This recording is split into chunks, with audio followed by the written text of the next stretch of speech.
My guest today is Heather Stimmler, an American-born travel journalist, author, entrepreneur, and media director who has made France her home since the late 90s. She was one of the first anglophone writers to go from writing on paper to writing online, and has continued to successfully create her own path through words. In 1999, she founded Secrets of Paris, the ultimate insider's resource for information ranging from useful to obscure about the City of Light. She creates singular experiences for her guests and believes that it's not what you see, but how you see it. Her book, Naughty Paris, A Lady's Guide to the Sexy City, was published in 2008, with the first edition selling out immediately. We all know Paris is the most beautiful city in the world, but no one knows her contours quite as intimately as Heather, and I am honored and delighted that she is joining us today. Heather, welcome. Thanks for having me. I'd like to start with the early years, where you grew up, and in particular, what did you dream about when you were about 10 years old? Oh, God. So I grew up in Arizona in suburbs of Phoenix called Scottsdale. And my family was from Philadelphia originally, where I was born, but I don't really remember most of that. But when I was 10, I was already determined to be a writer. So I knew I was going to be writing, but I think it was still maybe a year or two ahead of when I decided I'd be a journalist. I think when I was younger, I still had this idea that I was going to be a novelist. I even wrote a play when I think it might have been 10, fifth grade. Can't remember how old we are. That's very early. I entered every writing contest, and so I was encouraged by all my teachers, and I just really loved writing. But yeah, nobody had yet asked me at 10, like, and how do you think you're going to make a living? So, no, it's still all about the dreams. Exactly. So, I mean, yeah, at some point in middle school, I remember like how the teachers would decorate the bulletin board with different themes. There was like careers in English or careers in writing or something like that. And I just remember saw the word journalism. I'm like, ooh, okay, I can do that. And you understood what that word meant. You understood that was telling a story. Yeah, I read newspapers. Yeah, I loved reading the newspapers. So I guess I thought of myself as, this sort of crack investigative journalist. So, I mean, I really thought for a long, long time that I was going to be an investigative journalist. So I was not, this disappoints a lot of people, I know, I was not dreaming of moving to Paris and becoming a travel writer. No, that was a few years later. And did you travel around with sort of a notebook in your backpack all day long? Or did you write? Do you remember if you wrote with a pencil or with a... Oh, well, actually, when I was 10, that was fifth grade because, oh gosh, what year would that have been? My fifth grade teacher had us all keep a journal. And I still keep a journal. It's been years. I have boxes of journals. So from that age, I always had a notebook. But I don't know if you remember the novels, Harriet the Spy. Yes. And so I used to read those when I was a kid and walk around like pretending like to take, taking notes on things. Looking for clues. Looking for clues. Yeah. And was writing supported in your family? Do you come from a creative family or how was writing perceived? My mom wrote fiction when I was a kid. She had a typewriter, good old typewriter, and she used to write little stories and submit them to like science fiction magazines. So I think that's where I got the idea from. But I think pretty quickly, I mean, she was always proud if I got something, published or won some sort of poetry contest or something like that. But I don't think they ever thought that I could make a living off of writing. But it was encouraged. Yeah, no, I mean, I definitely come from a family where it was like, you don't even need to go to university, just get a job. So, yeah, so there was definitely more of like, that's nice, honey. I mean, even like the guidebooks that I've written, it's always, I think they're always a little surprised that I've actually, sold it to somebody. And when you mentioned you were a tomboy growing up, mm-hmm. What was your relationship to clothes and to fashion? There was none, I guess. Oh, God. A lot of embarrassment. Yeah. I was definitely like a tomboy. And I remember there's a photo of me and my siblings. There was 4 of us. The whole, like the family portraits that you get done at those think it was called Olin Mills, where I went, where they have the fake background and everything. And so, each of those photos, my mom has forced me to wear a skirt or a dress. It's like starched. I have it's so clear that I never dressed up in girly stuff. And when I got older, mean like high school, I wanted to look good, but I was never girly. And also, like, my mom, she had 4 kids, and there was no way that we were going to be able to buy, like, I couldn't buy like the cool kids clothes. So like I couldn't buy Guess jeans when everybody had Guess jeans. I don't know if you remember that era. Definitely that age, I guess, like, I don't know what age that is, 4th or 5th grade or something, just about the time when kids start separating into the group of the kids who can like wear all the cool stuff and the kids who are wearing like their older sister's hand-me-downs. So I had to get used to not being able to just go out and buy all the coolest stuff. So I guess, I don't know if that made me grow a thick skin of like, well, can't look like everybody else. So I'm just going to have to like be okay with that. And in 4 children, where were you in the fratrie? I'm the second child. So older sister and 2 little brothers. And I think my sister was very girly, still is. She likes wearing dresses. She makes her own clothes, which I think is awesome. I can't even hem my pants, but I don't think I became like somebody who thought I could wear pretty clothes until I was probably not even until college. But even then I couldn't afford it. but I mean, I bought a pink phone, like one of my first cell phones. It was like the Motorola Razr. Do you remember those? Yes. The flip phone, and it was pink. And I was so mortified walking around with a pink phone because I'm like, oh my God, that's so, and I don't know why. I was probably already like 35 at that point. So I was never like a girly person, but I did like all high school students, I was trying to look cute, but it was just very much like, I'd go to I say vintage shop, but I went to the used clothes shop and tried to find cool stuff. And did you have a sense of flair at the vintage shop? Could you pick out? No. I was lucky. I had friends with a sense of flair.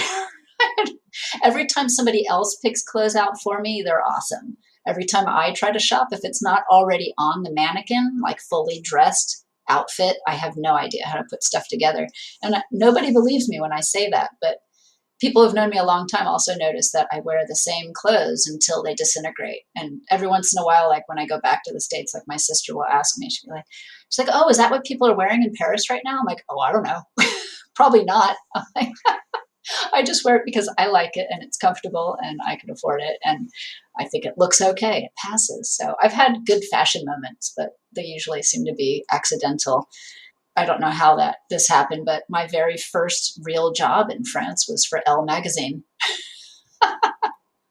And that's actually how you're a fashion icon without even knowing it. Oh God, that's how I got into travel writing, because I wanted to be a news journalist, and when I needed to get a job in Paris after I got married, I couldn't find any journalism jobs in English except for Elle magazine's new website. This was in 1999. And they only hired me because I had a website. And they were like, wow, she must know everything about the web. They did not hire me because I knew anything about fashion. And that's why they put me in charge of the travel section. They're like, don't let her anywhere near the fashion page. So I learned so much just by absorbing being in the office for the year that I worked there. But yeah, I was never, I think I never felt able to be like a fashion addict or somebody who's like into all that stuff, just because it wasn't my priority. So I'm like, I had stuff I liked, but I was never, I can't pick out designers or, I don't know what else defines person as a fashion person, but yeah.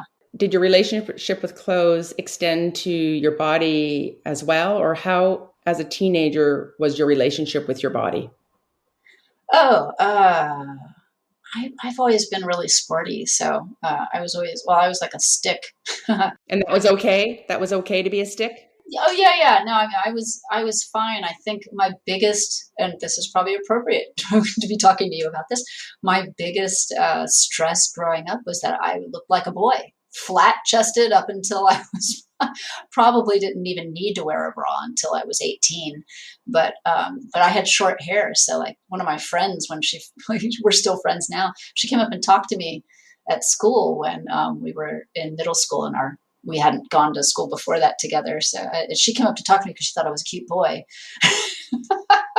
So I think when I started wanting to be cute for boys, that was a little traumatic because my older sister is not built like me at all, and she looked very girly. Whereas people would look at me and be like, oh well, maybe she'll fill out later on, which I did. I mean, I always want to tell younger people, it's like, don't get that boob job until you're at least 25, because you never know. Like I was such a late bloomer. So late, in fact, that when I ran into people from high school, somebody once, when I went back for a reunion at summer, someone asked me if I had actually had a boob job. I'm like, no, but thanks for noticing. Yeah, thanks for the compliment. Yeah. Yeah, exactly. Well, I mean, that would have just fit with the whole thing. Like, oh, Heather lives in France now, and she got a boob job. It's like, oh God. Well, do you remember your first bra? I don't remember the first one. I mean, I remember the first time I was teased about wearing, like the boys asking, like, do you stuff your bra? And I think my retort was, no, that would have been before. Yeah, my retort was I wasn't wearing one. Which again, thought I was being clever, but I don't think that was their point. But God, what was the book I was reading then? Are You There, God? It's Me, Margaret. Mm-hmm. Do you remember that series? Mm-hmm. And same thing, yeah. So, I mean, I think my relationship to my body was mostly just, feeling like, oh God, I don't look like all the other girls. But I never had weight issues growing up. So I was lucky there. So what bra do you remember first? Oh, my first one that I remember that I really liked was, I think it might have even been Victoria's Secrets, and it was like a stretchy black lace shelf bra.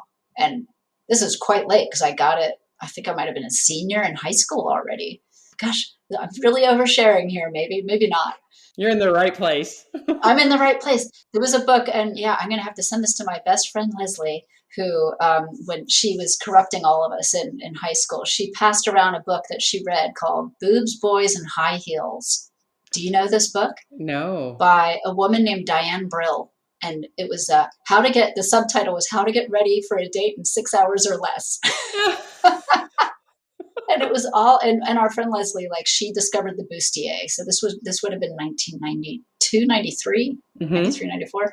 And so she started buying all these like vintage bustiers and wearing them under her jackets to school. And we were all like, oh, wow, what is this? And so she convinced basically her entourage of girlfriends that we all needed to wear cool lingerie too. So not only did I have the lacy bra top, but I also had a garter belt. And you knew how to put it on. Yeah, with the little clip, clips and everything. And it was so, but under wearing all that underneath clothes that were not sexy, they were just normal. I was trying to look cute, but I wouldn't have said I was like some sort of fashion icon in high school by any means. Most of the photos I have of me in high school are embarrassing. I have a photo of me wearing a tie-dyed jumpsuit, with a matching tie-dyed hat. I was a little bit of a hippie for a while. Paris Undressed will be right back after a word from our sponsors.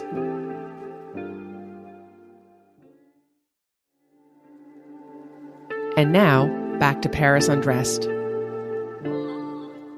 But Heather, I'm sorry. I think you are a fashion icon because it's taken more women many more years to realize and understand that the most fun of wearing garter belts and stockings is underneath your jeans. And you were already doing it in high school. Yeah, we felt so liberated, but also, we went to prom, our senior prom, as a group of women because we're like, we don't need boys. I think I would have liked to have a date that year. I had a junior prom date, but that wasn't as fun.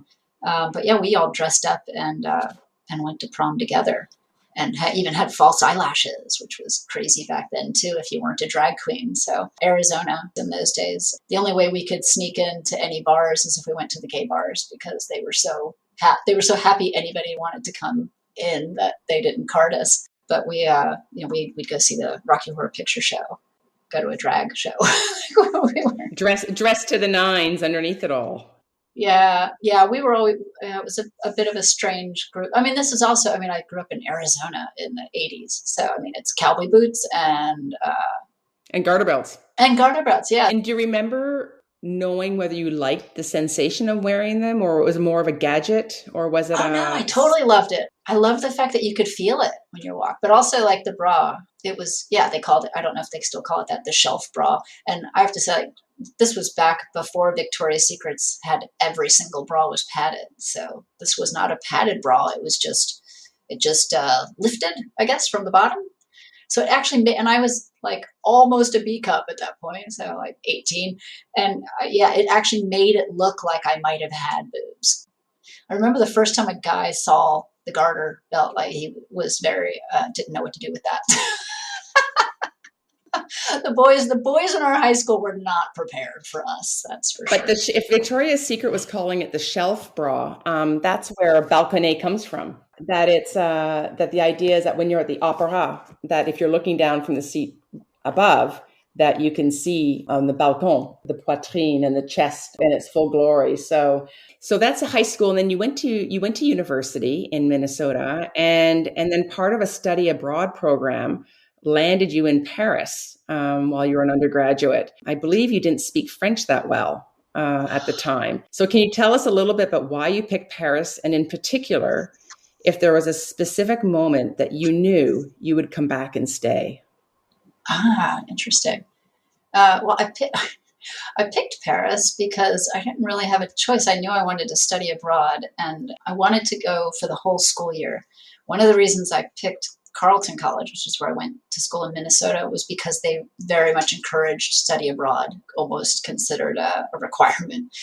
And I had not been out of the United States yet. I went briefly to Mexico, but when you live in Arizona, that doesn't really feel like you're getting that far. So I really, really had this idea that I was going to go to Europe and study for the whole year. And the only programs that were allowed by my school were either in your major or in the language that you had already had tested out of. And I'd been taking German classes because I thought that was easier to pronounce, but I had actually been taking French since I was in seventh grade with my best friend Stephanie. Yeah, Stephanie and I took French instead of Spanish because we were idiots. Because you grew up in Arizona, you probably should be taking Spanish, but we thought French would be fun, and we laughed our heads off in the first class. We just couldn't believe that we would have to say these silly words. Sometimes I still feel that way, but so I'd already had 4 5 years of French, so I was easy. I could like take two more classes of French and basically tested, quote unquote, test out of it. And then I just took like French cinema and French pronunciation. And yeah, technically I was considered fluent enough to directly enroll at Sciences Po in Paris.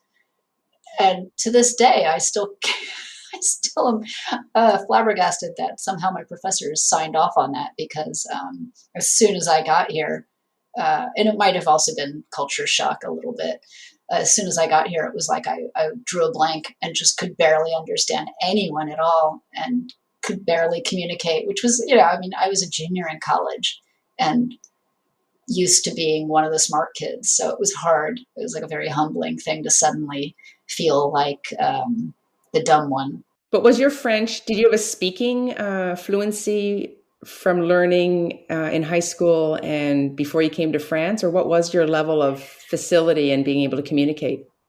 Well, that's the thing. Like, I could write academic papers and I could just talk. Like, if I had to give a speech, I could talk, but I just couldn't. I wasn't used to people just talking to me and being able to converse with them because that didn't seem to have been part of my education, especially just informal talking. Like, I mean, I lived with a French family and every time I would run into them in the house, I would say bonjour. And they're like, no, you only say bonjour once.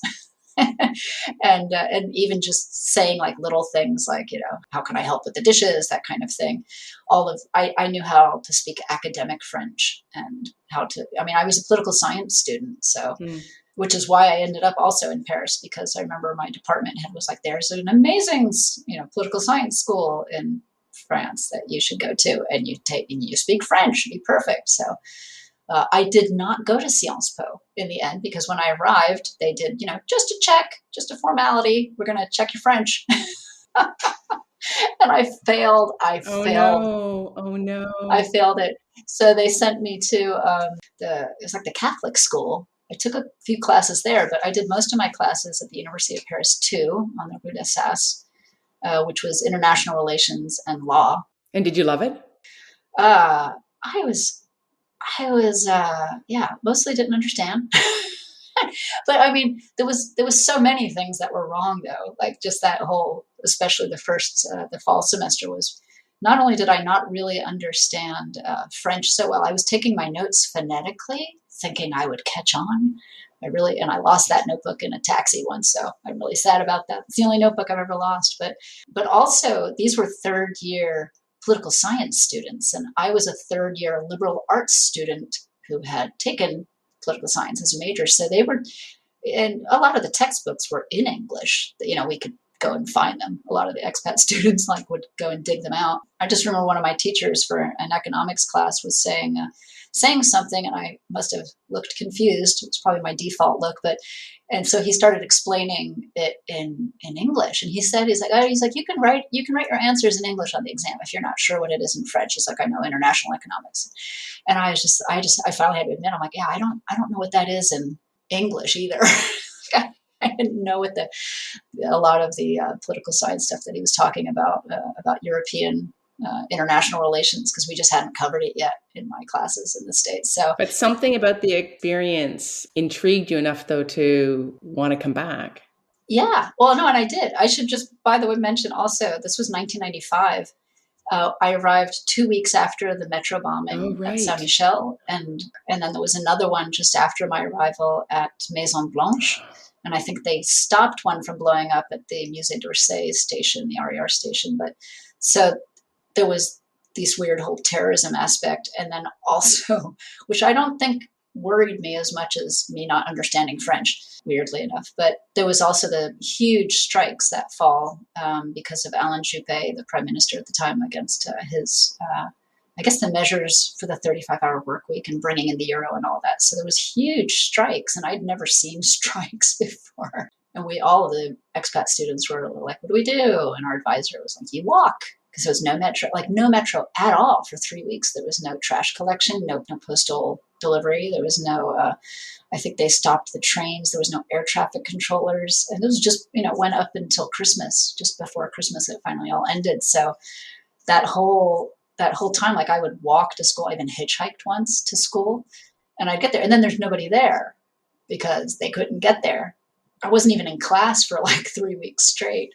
So there was a lot of weird things, but yeah, I felt so stupid, and I wasn't used to that. So I finally got the hang of the French and made friends and all that kind of stuff. And at the end of the school year, I went back to Minnesota, finished up my senior thesis and graduated, and then immediately came back to France because I just wanted a break from all these British people who had their gap year. I'd never heard of that before. I'm like, I need a gap year. That'd be great. The 97, when I graduated, it was like the dot-com boom, and there was money everywhere. There was jobs everywhere. And I'm just like, I'm just going to go back to Paris because I had all these friends. So I was like, I could just couch surf for the summer and chill out. Then I'll come back to the US and go to New York or Washington, D.C. My big idea was that I was going to be a White House correspondent. So that was the idea. But then I arrived back in Paris that summer, and it was completely different because I knew my way around. I could take the metro. I could speak French. I had friends who were bartenders, which is the ultimate, a bartender, you're good. So, I had places I could crash. And then I met the guy who I eventually married. So I never came back after that, because I went back. My student visa was still valid for 6 months after I graduated. And then from that point on, then I was basically overstaying my visa and hoping I wouldn't get caught. So when I met my now ex-husband, I already had my ticket to return to Minnesota, and he was trying to convince me to stay. And I'm like, I've got a student loan to pay off. I got to get a job, a real job, not a bartending job. And he convinced me to stay. So, but that's why I got married 2 months after we met. 2 months after you met. Okay. Yeah. Well, we got engaged 2 months after we met. Yeah. Which, it worked out pretty well. We stayed together for 8 years. He's a cool guy, And but was now, he French? no, he was British. We both were study abroad students, but he was a different year than I was. So he met all of my friends when I went back to finish my year in Minnesota. So when I came back, we all knew the same people. And I do remember all of them when they realized that we were dating. They were like, "Oh no, not you two. This is never going to work." Well, there's a lot of love stories about, falling in love with a Frenchman and staying, but you fell in love with a non-Frenchman and then stayed anyway, even later. So I want to know, how did the process of learning French integrate more than just a new vocabulary in your life? I knew that I couldn't, like, there was so many limitations. And I, again, like, I spoke French. I definitely understood French much better than I could speak it, for sure. Like, I think I don't have an ear for accents. So even to this day, French people think that I'm trying to, like, make my accent stronger. And I'm like, I don't know how to get rid of it, because I don't always want to be identified as an American, or even just as a foreigner. They can't always tell that it's an American accent. Paris Undressed will be right back after a word from our sponsors.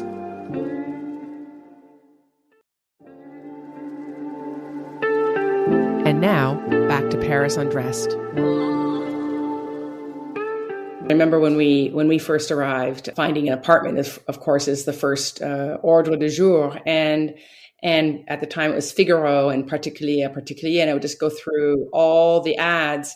And at the end of the day, I remember telling my friends, the French are so nice. Every time I call, they say, "Ne quittez pas." And I thought, it was "Ne vous inquiétez pas," like, don't worry.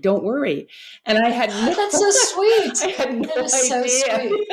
They're telling me not to worry, that life is going to be just fine. But I didn't get the apartment. I don't understand.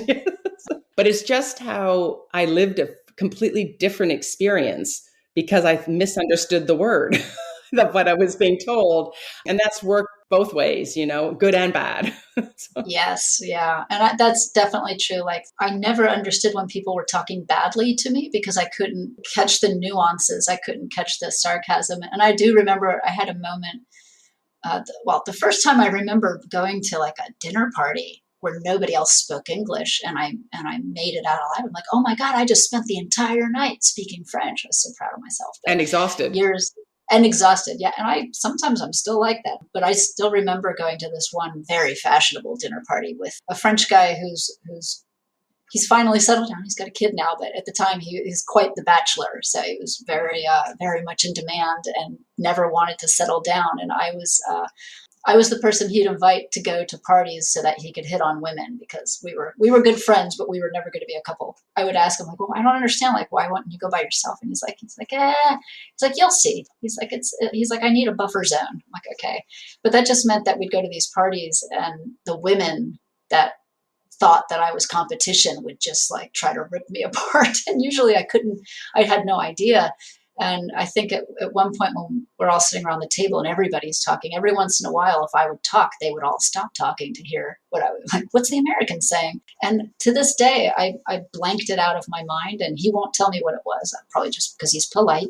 But at some point, one of the cattier women who wanted his attention said something to me. And she'd been mean to me all night, like just the typical Parisian, like, yeah, very dismissive and putting me off. But she said something to me that I thought was a compliment. And I said, thank you. And I just remember seeing the smile on her face when she realized, like this Cheshire cat grin. And everybody else immediately started, like, talking to each other. And it took me, and I just remember thinking, like, oh, she's finally warmed up to me. How nice. And when I was riding the metro home that night, I rethought the conversation in my head, like what she had said. I'm like, wait a minute. And I remember calling my friend right away. I'm like, wait a minute, did she mean? He's like, yes. But everybody understood immediately that you didn't know that. And it just made her look mean. He's like, if you had understood at the time, there's no way you would have come up with a good response. And he's like, it was better that you just smiled. So to this day, every once in a while, I'll still pretend I don't understand somebody, which is sometimes easier. And you know what? I have to say, like, I was always a very independent person growing up. Like, I never needed people's help kind of thing. And, when people ask, like, oh, your family let you move to France? I was like, well, I didn't ask. I didn't have to consult anybody. I'm an adult. But I was never really close because we all grew up in Arizona, far from my larger family, the wider family of my parents, uncles and aunts and all of them. But I'm not super close to my siblings. So I was used to not asking for help from people and just trying to figure it out. But I really found out quickly in Paris that you have to know people here. Like, you really have to work your network. And a lot of the lucky breaks I had were simply because somebody else helped me along. You wrote Naughty Paris, A Lady's Guide to the Sexy City in 2006, which immediately sold out, and a second edition came out in 2015. What did writing the ultimate sexy travel guide for women teach you about being sexy?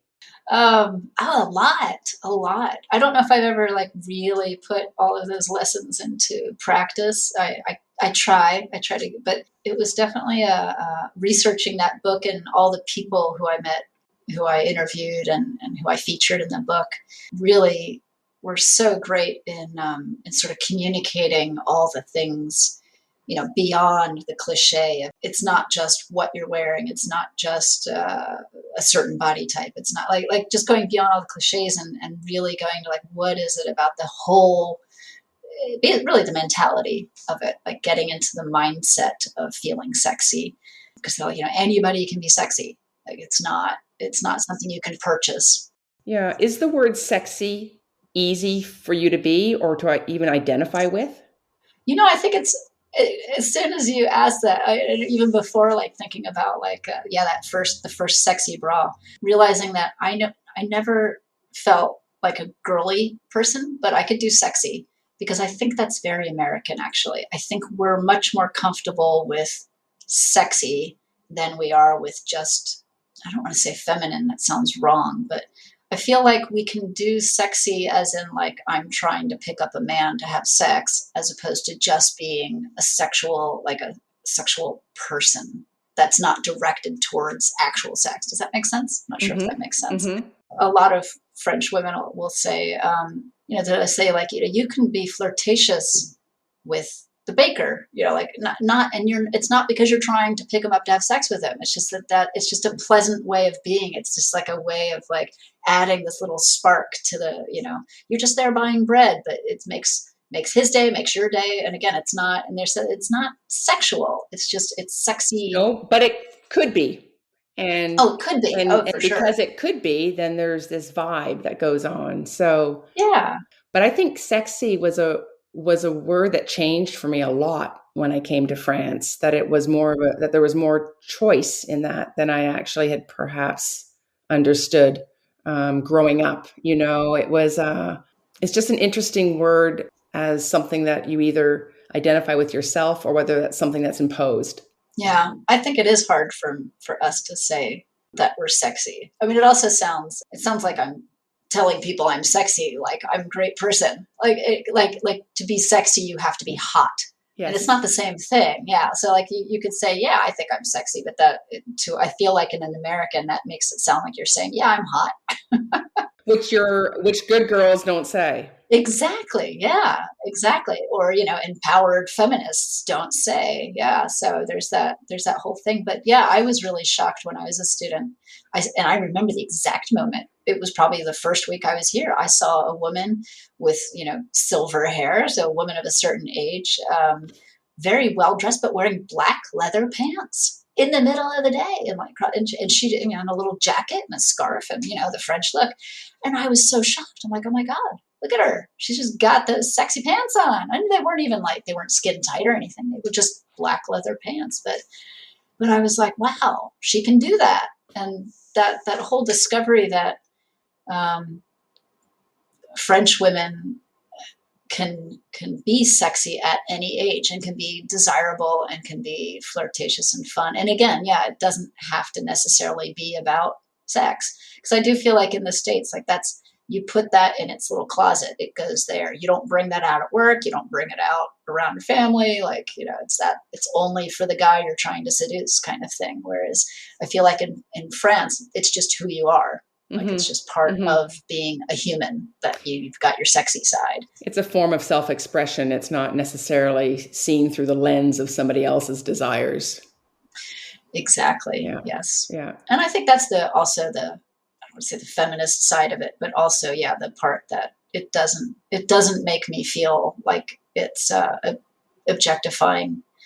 I had someone come to one of my readings, a British woman who politely sat through the presentation of the book and then came up to me privately afterwards and said, I haven't read your book yet, but don't you think that it's really against everything that feminists stand for to be telling women that, your bras and your panties should match? And I said, I don't tell them that they should match. I said that French men will expect them to match, because for French women, they usually always do, which was not something I found as a default in the United States. Maybe that's changed now, but I was trying to explain what I saw in France without making a judgment about it, because it's really easy to do it. First of all, it's really easy to look and see how the French live their lives. I'm the first person who was just appalled.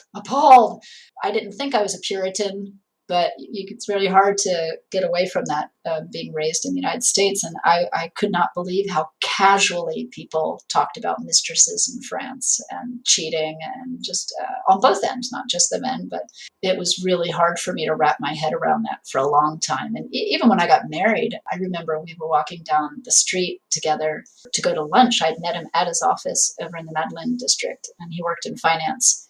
So there's all the banks there, all the bankers. And we were walking down the street, and his boss passed us and looked right at him and didn't say anything.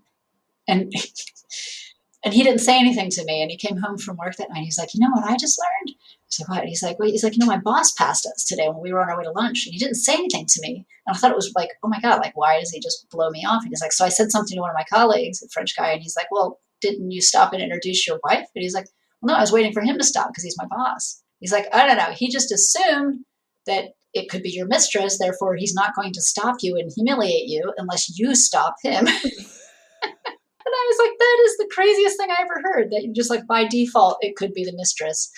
And did you know that he knew that you knew that? Exactly. Crazy stuff. But, there was a lot of things for me myself, like trying to get over my whole judgment about what I saw as like really horrific moral values.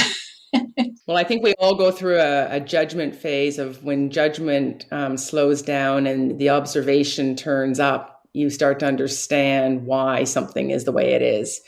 And it actually isn't about whether you think it's good or not good. It's just understanding why something is. And that takes sort of years to understand. There is usually good reason for it to be the way it is. Mm-hmm. And more often than not, I've sort of understood it, and it really doesn't matter what I think about it. Yeah, well, there's that too. Although being a single person in France, a single woman, especially, like, you do have to decide pretty quickly where you stand on all of that, because, even married. I was married for 8 years. And having a ring on your finger in France is not a red light by any means. Yeah, it's almost a stamp of approval. Right. It's like, she's good. Yeah. She's passed. So that was also, you have to really at least know where you yourself come down on that, because the opportunities, you could say, are always there. But I do think, with Naughty Paris, it was such an eye-opener, so many different things. And, I met a woman who's a sex coach who told me just how so much of her coaching really is just trying to get people to get rid of issues that they have around what they should be doing, what they should be thinking, and how they should feel, and just accept that they feel a certain way and it's okay. It was stuff like that might not be something that's going to go into a travel guide. I was obviously had to make some choices about what was going to go in there. This was, at the end of the day, it was a travel guide for the type of women that, like, if you were one of the Sex and the City women and you came to Paris, like, where would you go? You would go shoe shopping and go to clubs where you would, meet sexy men, or the book was also where you could go if you were already in a couple and looking for specific kind of places to have fun or just have a romantic night. Or being curious about something else. And what you did wonderfully was bring it onto the page instead of keeping it whispered conversations and something that would perhaps feel dirty as opposed to curious, that yes, this is something that you can do. And in all the years of observing French lingerie, the way French women perceive lingerie in their bodies, and what you did very well on the page was this idea of being provocative, but not falling into vulgarity.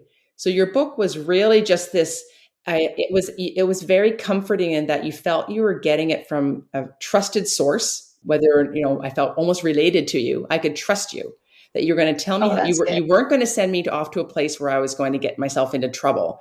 And, if I had that little thought, actually, I'm not the only one that's had that little thought. There's many people that have had that little thought. And actually, there's a place that you can go, or you don't have to go, but it's out there and you can go. It was almost to write that book, and it's a very, not super different, but there was definitely a different style than my regular writing. And I almost had to put on the lingerie and the garter belt and get a glass of wine just to mentally get into that mood of being, and it was hard because at one point, like the first chapter, which is all about like dating and French men and French women and all that, I had to write that last because I was going through some bad dating, dating moments where I'm like, I don't want to talk about French men at all.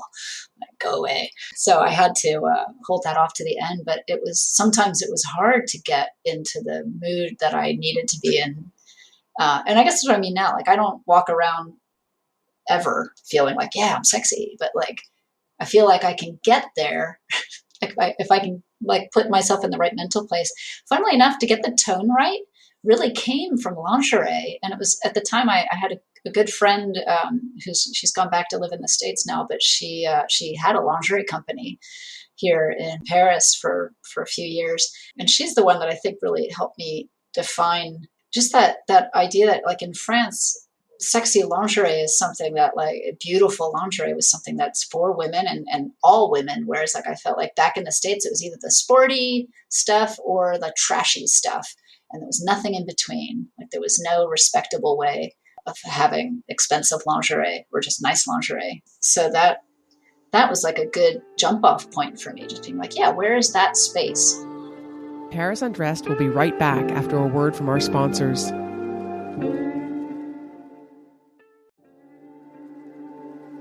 And now, back to Paris Undressed. Heather, what's in your lingerie drawer? Oh God, I should have expected this question. Okay, I've got those great IKEA separators. So yeah, I've got the. Wait, do you want actual brands or types? Whatever comes to mind. I mean, it's just sort of what's the art of your lingerie drawer? Oh God, yeah. I've got these. Yeah, so I've got those like little divider boxes, and there's like two big ones, and I have all of my pretty expensive like matched sets in there that I rarely touch.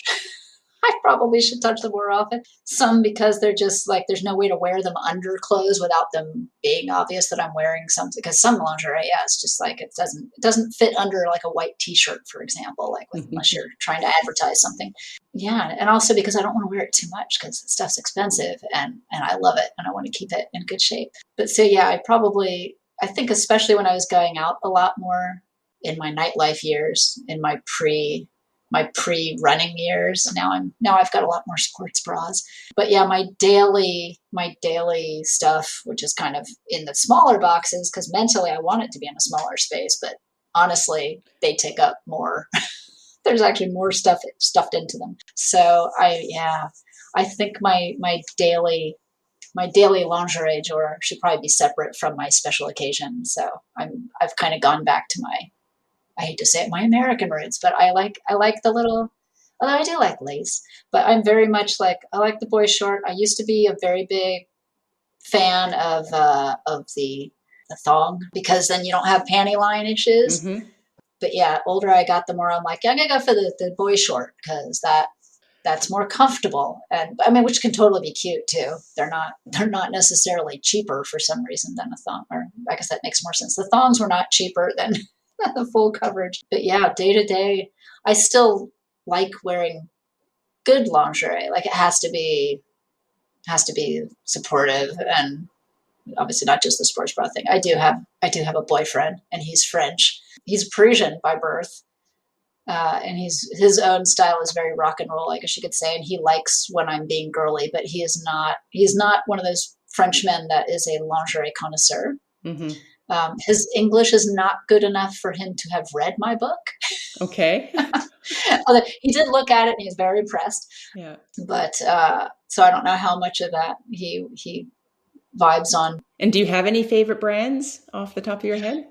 You know, the last favorite brand I had for a long time was is it Marley's Decker? Mm-hmm. Mm-hmm. Yeah, really loved because they were these Geometrical, geometrical and cool. architectural. Mm-hmm. Yeah, because I really like and they're the kind of things like I would totally wear under like that you could actually see it because they're almost. I mean, some people think of their bathing. It looks like a bathing suit almost. In fact, sometimes I think I could get away with wearing those bathing suits because they're that much. But yeah, I loved Obad for a long time.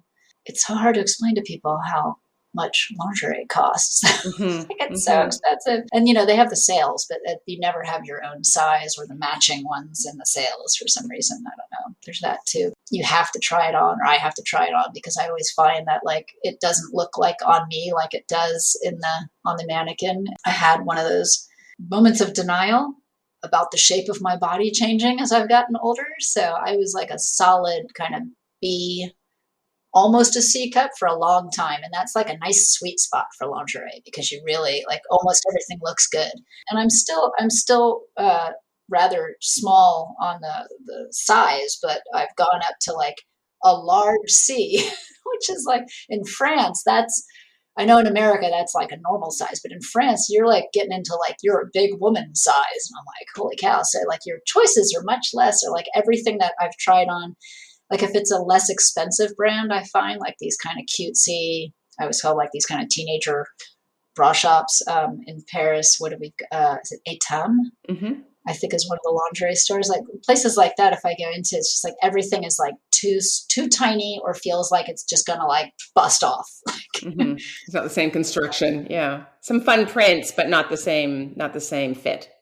Yeah. So, I mean, I do feel like I'm like, if I'm going to be spending, you know, some serious money, I want something that's really good quality but also that's just beautiful, but also feels like it's holding everything where it needs to be. Well, I love that you said that it has to be beautiful because I think that needs to be the first thing that comes before even comfortable. It has to be beautiful and comfortable, but comfortable is just never sort of good enough. You're the founder of Secrets of Paris, and so I consider you a secrets expert.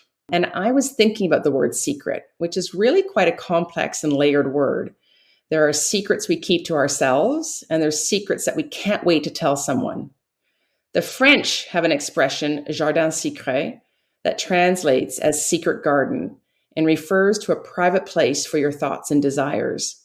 The French understand that it's important to cultivate this garden, and Marquise de Sade said that to know virtue, we must first acquaint ourselves with vice. And I don't know about you, but growing up in North America, I learned that while keeping secrets was a virtue, we weren't supposed to be making secrets. And you hear it all the time when people talk about the sign of a good marriage is when you tell your partner everything.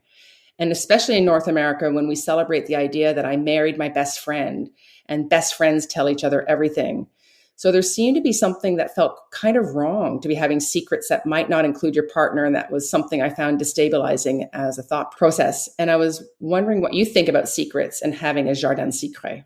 That's a good question because we definitely are told not to keep secrets in the United States. And I feel like that's still really hard for me to move away from that, like letting my partner, I mean, we've been together for over 5 years now.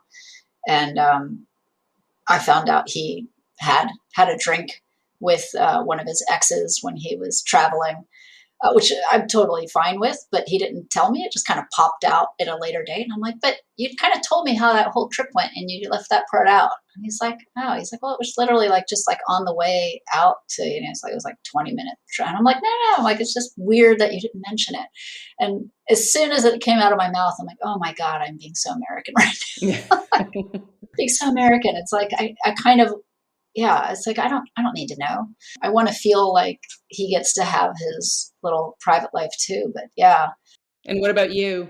Oh, I definitely think it's better to keep some secrets because there's, and I don't mean like necessarily cheating on your partner. That's a whole other ball of wax. But sometimes it's better not to overshare because a little bit of mystery is how you keep some of that spark in a romantic relationship, at least. Having these ideas. But I even have female French friends who don't share things with me, and when I gently pried, one of them actually said that to me. She's like, that's my jardin secret. I don't speak about that. She's like, that's my own thing. And I thought, that's so nice. With pride, she was quite proud of it was definitive. It was something she cultivates probably on her own with purpose.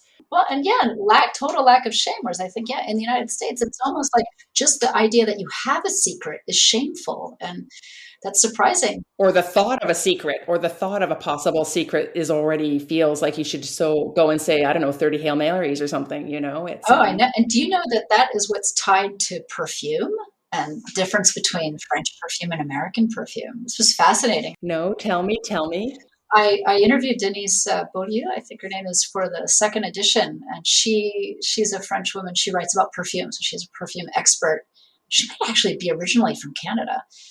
She was the French translator of the 50 Shades of Grey series. Oh, and I okay. remember asking her, I was like, did you have to resist the urge to correct some of the bad writing in the translation? It's like, I think French people don't realize how bad the original was edited. But anyway, she told me though how in her book, she's got a great book about the origins of scent, talked about how historically, and especially obviously like in Europe, perfumes were used to hide things, to mask scents.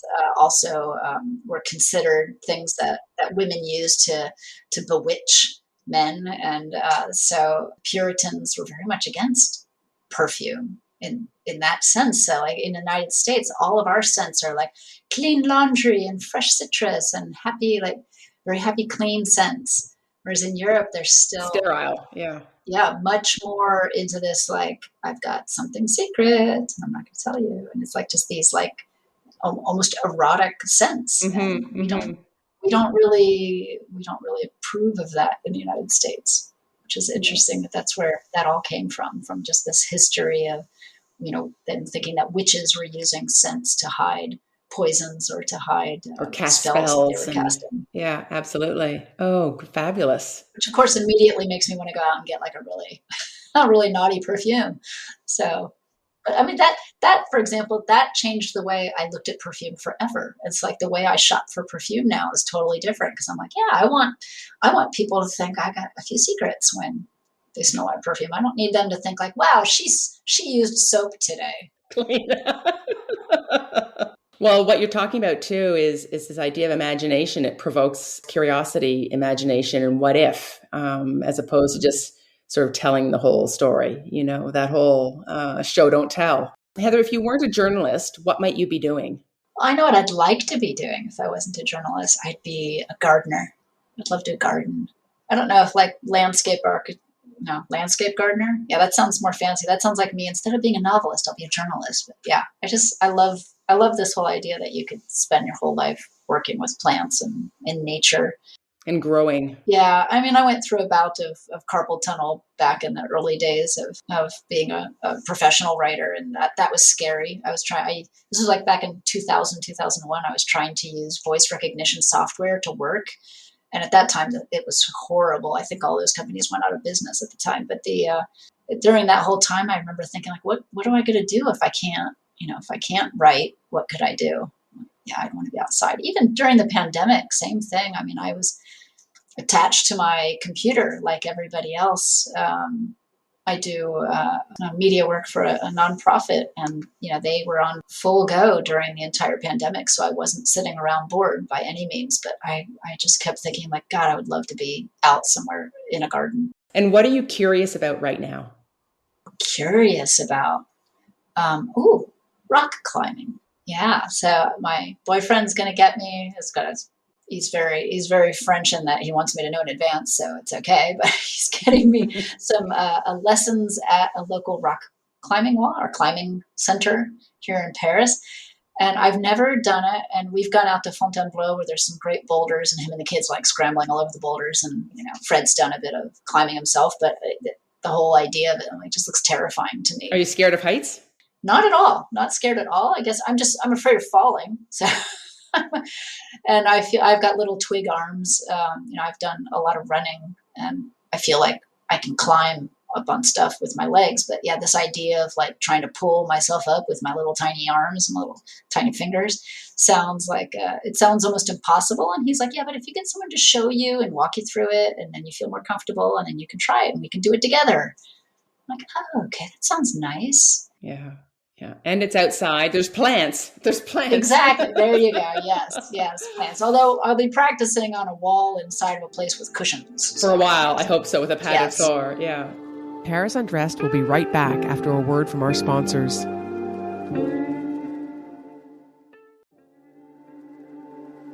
And now, back to Paris Undressed. And what are you working on now that you can possibly share or looking forward to? I should say it because maybe that'll make me finish it faster. But I started a few years ago and then shelved it a bit when I was giving tours full time because somebody told me it's not a good idea to write about the business that you're in. I'm basically writing a semi-memoir only because I have to talk about my experience to be able to explain my thoughts. But basically, it's a book about the Paris tourism industry as a whole. And as someone who's been in it for so long and also seen how Paris has changed and seeing how the tourism industry is changing and being a lot critical about a lot of it. And I think I'm just not seeing anybody else saying the things that I'd like to say. Mm-hmm. So as much as I think, nobody wants to hear anybody complaining about Paris, but it is, to me, it's more of a love letter to what is really great about Paris and that people need to make sure that we don't lose that in this kind of rush towards like making everything the same everywhere in the world and making our tourist experiences something that we order offline, made to measure, as opposed to actually going out there and discovering what's there. And creating singular experiences. Yeah. Well, I mean, I wrote, I think I can't remember which article I referenced it to, but it's very heavily, I talk about this sort of industrial tourism complex where the tourism industry, and, Paris is one of the biggest in the world. So we have a good sized, base to explore there, but it's amazing to me. Oh, here's a good example. I just spent a week traveling around in south of France, the Dordogne, and these beautiful places like Rocamadour, just these gorgeous chateaux and old abbeys that are, 800 years old. And these sort of escape games are so popular now that they seem to be almost every place seems to have now. Like now you can go and you can either have a regular ticket and a tour, or you can do like an escape game in it. Or just like these little gimmicky things. And I'm like, is an 800-year-old castle that has been invaded by, the 100 Years' War and Joan of Arc stayed here. And I was just like, is that not enough? Do we also need there to be like this funny little fake mystery game to get people interested and going? And I'm not against games. I think it's a good way, especially for kids to get involved. But even I just wrote about in the newsletter that there's like these duck boat tours of Paris now, although I don't think they do Paris as much as they do the suburbs. So I don't know if you saw it, there's these duck tours were big in certain US cities. So it's like an amphibious vehicle. So first you're a bus driving around, it's a driving tour, and then it goes into the river or into the lake. And then you're a boat tour. And so I just saw a company that's very happy that now they have those for Paris, and they spend the first half hour just driving from the Eiffel Tower around those really big streets. So Invalides and then Arc de Triomphe. And then they go out to the suburbs because the only place they're allowed to go into the water is out at Boulogne-Billancourt. And so like the whole thing seems to be built around this moment where you go from driving around to splashing into the Seine. But you can't see the Eiffel Tower or anything from the Seine because you're not allowed to come into Paris with the boat. But I just kept thinking the same thing. I'm like, do we really, like, is that really what the tourists need? At the end of the day, I'm like, I had a lot of customers and clients over there and friends and people that tell me about their trips. And I'm like, what they really need is better information, which is strangely lacking because nobody pays for information. They pay for the delivery of that information. So people pay for an app, but the app, scrapes the information from the internet, and nobody pays for content on the internet. So it's all bad and repetitive. Well, I think that book, please take off the shelf and dust off. There's some dust on it. That's fine. Just dust it off and get back to those pages. Because I think that's an urgent read for as we are turning a page in the tourist industry. And if you're thinking about it and you've already written about it, then you're putting words to ideas that are out there and people are feeling. I hope so, because I do think people, they seem to have the best experiences when they have a human contact and when they do something that feels like they feel a connection with Paris or with French people, either way. Thank you so much for joining us today, Heather. It's been a delight. It's been lovely chatting with you. To learn more about the secrets Heather keeps, visit her website, www.secretsofparis.com. or on Instagram @secretsofparis. You can also find the links on our episode page. Thank you for listening to Paris Undressed. And if you enjoyed this podcast, please share and subscribe so we can continue to connect our stories one bra at a time. Paris Undressed is produced by Paris Underground Radio. For more on this show and shows like it, please go to parisundergroundradio.com. Merci et à la prochaine.